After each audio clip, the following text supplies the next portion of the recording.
ពលរដ្ឋរិះគន់ករណីស្ត្រីចំណាស់មួយក្រុមចាប់ដៃចងខ្សែអំបោះរួចសុំលុយ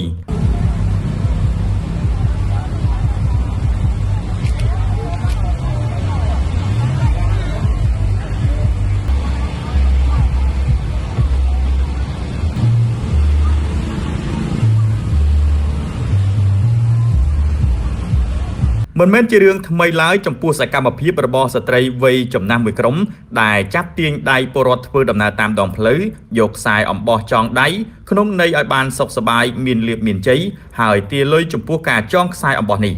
ជាក់ស្ដែងសម្រាប់វីដេអូដែលបានបង្ហោះនៅលើបណ្ដាញសង្គម Facebook នាថ្ងៃនេះដោយមិនបានបញ្ជាក់ថាស្ថិតនៅទីតាំងណានោះឡើយគឺមានស្ត្រីវ័យចំណាស់ប្រហែលជា4ទៅ5នាក់បានចាប់ចងខ្សែអំបោះលើក្មេងប្រុសស្រី2នាក់ដែលកំពុងជិះម៉ូតូ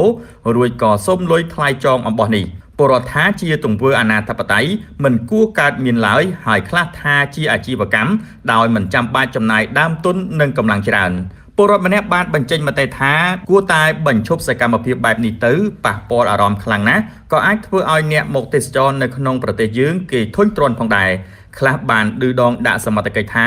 សូមសរសើរសមត្ថកិច្ចនៅកន្លែងនឹងណារញ៉េរញ៉ៃពេញនឹងហើយនៅមើលមិនឃើញទៀត